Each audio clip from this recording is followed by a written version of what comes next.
Welcome back to the Fearless Females Voice podcast, where women's stories and experiences are shared in order to empower and inspire others. This episode is very special for me. It has been 1 year since I started this podcast, Fearless Females Voice, and I cannot believe how quickly time has flown by. I still remember setting up the podcast, lining up my first ever guests, and being so nervous about recording my first episode. I look back and see just how far I've come. Did you know that there are millions of podcasts out there? And I was told when I started that many of them don't last past a few months. But I was determined to make my podcast work, and also determined to get an episode out every single week without fail. And guess what? I did it. During this year, I have had the pleasure of having some incredible women on my podcast who have openly shared their stories and experiences with me. I firstly wanted to say a massive thank you to all of them who have been on. It takes a lot of courage to speak up and put yourself out there. Trust me, I know. And they have done such an amazing job and inspired women from all over the world. And then I'd like to say a massive thank you to all of you incredible listeners. You are the reason I've kept going. Hearing how much these episodes have impacted you and the incredible feedback I get amazes me and makes me feel like I want to continue to keep giving back to all of you. You have supported me, shared my podcasts, and it means the world to me that you all tune in. So let's go back to the beginning of my podcasting story. I love to chat to people. There's no surprise there. So Akash, who's now my husband, mentioned that he thought I'd be good at podcasting. I'd listened to loads of podcasts before I started mine, and I loved absorbing everything that I heard in them. I tend to listen to my podcasts whilst I'm on a walk, and it just keeps me so occupied. It allows me to learn new information whilst I'm walking, and I just love them.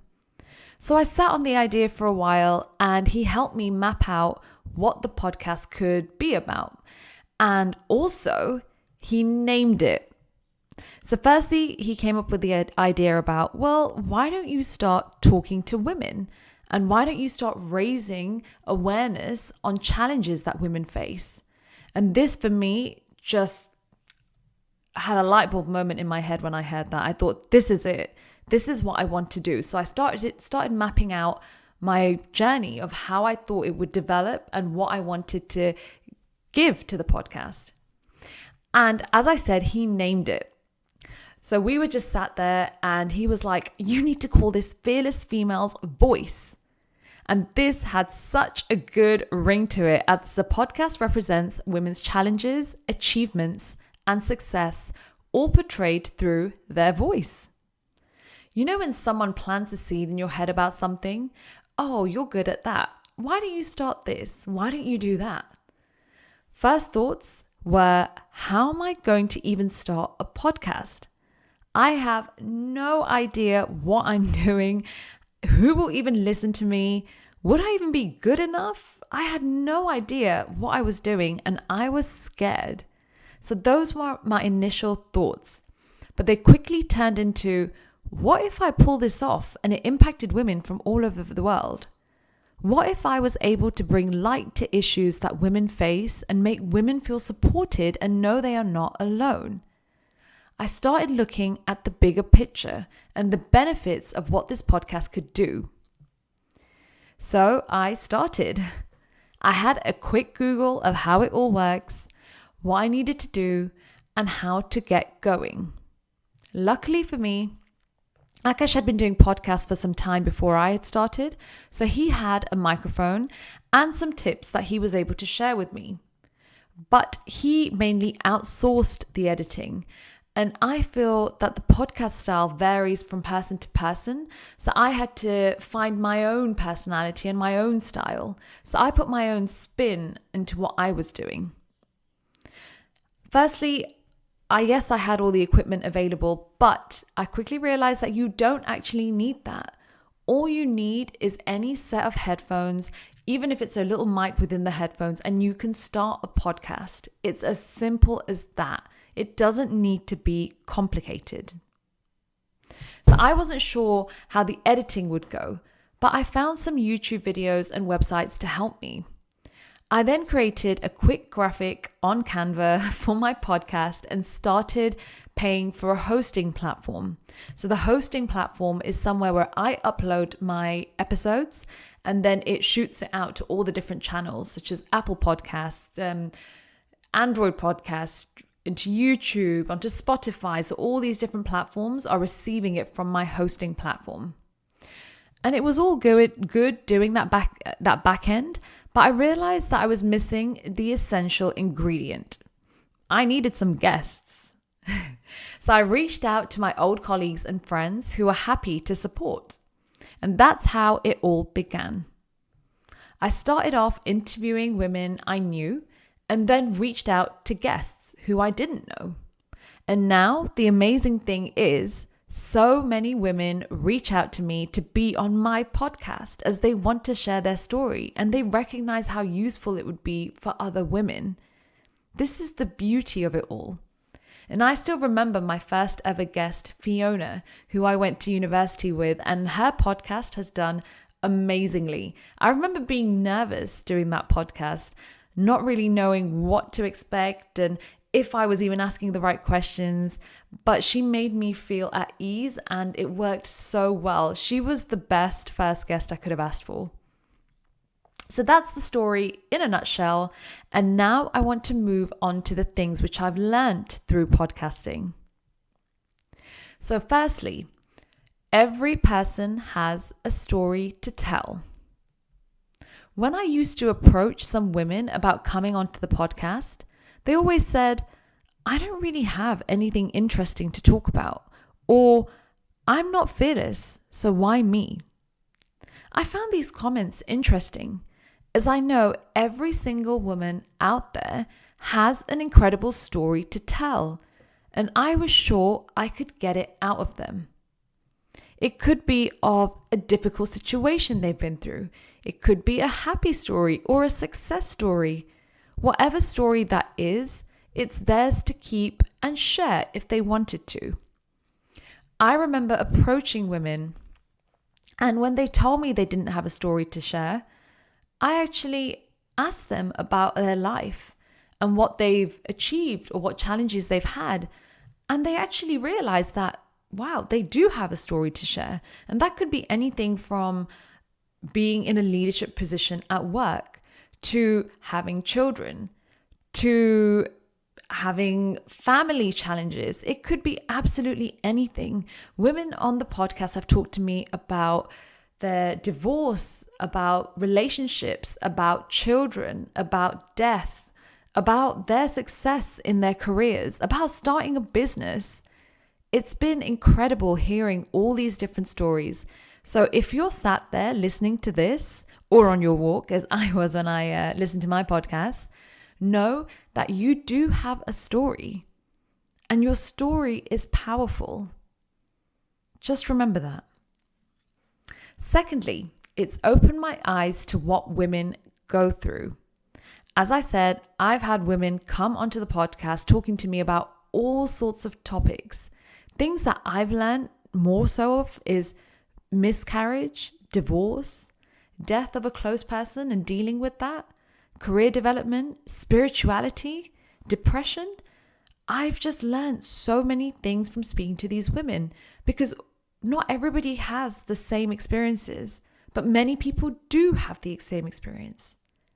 Every single podcast is unique, and each woman who has so much wisdom to share has done so. Through me asking questions, I've learned so much about these topics and how I can support whoever is close around me going through the same things. And that's some of the feedback that I've received as well. When someone has listened to a podcast and they may not be going through the same thing, but they know of someone who is. So they are then better equipped to support that person through their journey. And that's also the beauty of this podcast and sharing and women supporting women. That's one of the big messages here. Number three, podcasts are not a question and answer session. I learned this the hard way. So what I mean by that is when you interview someone, let's say, you'll be asking them a question and waiting for a response, and then asking them a question about something else and waiting for a response, their answer. But the podcast for me is not about that. So when I first started, I used to write down a set of questions and send it across to my guests. But what I quickly realized is that when I did that, the guests all prepared answers and the podcast didn't flow. I would ask them a question and they would be trying to remember what they had practiced beforehand. Also, when I was asking questions, I would do so from the piece of paper that I had where I'd written the answers, instead of really digging deeper and basing them on what the person was actually saying. So it wasn't a conversation, it was more of a Q&A interview. I recognized this early on and made the changes to rectify this because I didn't want my podcast to be a Q&A. I wanted them to be a discussion. I wanted to learn more about the person and direct them through their own story and their own journey to really get the benefits and the impact of what they're saying. Recording a podcast with someone is a conversation which can lead anywhere. It's amazing. You can start off talking about one topic and you can end up in a completely different position. And I make sure that the guests know this and are willing to talk about these different topics. Number 4, podcasts can have such a powerful impact on others. So as I've already touched a bit about my feedback that I receive, I have had so much incredible feedback on my podcast, and it always brings a smile to my face when I see it or read it or hear it. I've had messages of people telling me they've cried from listening to them or had huge realizations, laughing fits, and even made life-changing decisions based on them. But also the fact that the podcast has reached millions of people all over the world. My podcast is actually, funnily enough, most listened to in the US. I sometimes wonder, who are these people tuning in? Who are they? I'd love to know all the people who are tuning in, who they are, what they do, what they found useful from the podcasts. But that's one thing, the whole women supporting women, and hearing the feedback and knowing that it's helping others is just a big win for me. Number 5, consistency is key. As mentioned earlier, there are millions of podcasts out there, but not all of them reach 1 year. Why? Because it's easy to stop and focus elsewhere. Because when you start something, there may be a bit of resistance when starting, and that's okay. You can overcome this resistance and start. But as the days go on, as you progress in your journey, other things might get in the way, and you feel that some things may need to take a bit of a back burner. But for me, I was determined. I wanted to keep my podcast consistent, and now I get messages from women saying they're really excited for the next episode, or they are binging all of my episodes over the weekend. This has helped me keep my episodes consistent. So I aim to release 1 episode every single week, which is what I've done, and I promote it every single Tuesday. That is something that has been consistent on my Instagram page, my Facebook, my LinkedIn, it all connects. And I want to continue that for this year ahead. Number 6, doing a solo podcast is challenging. Imagine talking into a mic and freestyling on a topic. There was 1 week where I didn't have a guest podcast, and I thought to myself, I'll just skip that week. Oh no, that's not what happened, because good old Akash was there saying, why don't you do a solo podcast? The idea of that scared the hell out of me. What would I say? How can I just talk without having anybody asking me questions? How can I just ramble on about any topic? But I pushed myself and came out of my comfort zone, just like every other time that I've had on this journey, and recorded my first ever episode. I remember recording it and thinking, I wonder if people will tune in, or how did that even go? Because a lot of the podcasts that I listened to were more Q&A. So more conversational style with the host having a guest on. But since I did my first episode, I actually started listening to more solo podcasts, and I absolutely love them. It gives such a deep insight into the person and the knowledge that the person has. So I loved my podcast, my first ever solo one, so much that I wanted to do more of them. And that was the start of me going solo. I now love talking about topics which are close to my heart, talking about my story, and talking about things which I think are making an impact or having an impact on the world and women in society. For me, these topics are really important, and they're interpreted through my own experience. So I'm sharing my own story and my own experiences, my own knowledge. And this is something that I love because it allows you to get a feel for who I am as a person. Number 7, it does get easier. So when I started, I knew nothing. And it actually took me forever to record, edit, and do all the background work to get the podcast out there. As I've been doing more and more, my confidence has grown, just like with anything else. My editing has got better, my technical skills have improved, and I have just generally improved a lot since I first started. Even people have told me from the first few episodes to probably halfway through the year, they said that I've improved my confidence. You can really hear my confidence through the podcast, through asking questions, even through my solo podcasts. And that's really nice to hear because at the end of the day, I was new to it all. And now, yes, I'm 1 year in, but I'm still learning. There is so much more that I need to learn, I want to learn, and I will learn. And at the beginning of my journey, I invested in a podcast course, a podcast program. Now, this program was for new podcasters who are looking to start a podcast. I'd already started one, but I didn't really know the basics or the foundations. I kind of just winged my way through it. So this program was great because it helped me have a direction. It helped me have an actual strategy and a plan of how to make my podcast the best it can be. Now that I've learned that, I feel so much more confident with everything, and it was a great investment. Something that I knew I wanted to do because I love podcasting, and this is something I want to keep up. It's great knowing that my episodes are in the archives and they'll be out there on the internet for the next few years to come, or however long they'll be out there for. And it's nice that these podcasts are being listened to by not only all of you, but it's nice knowing that the women on the podcast who share their stories are able to share their stories in such depth that their family and friends and their loved ones can also appreciate those episodes and get an insight into that guest. I think it's just, the world of podcasting is just incredible. I'm so proud of myself for driving this forward and actually achieving my goal of getting to 1 year and now beyond.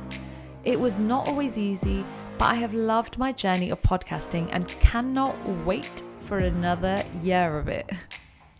Thank you for listening.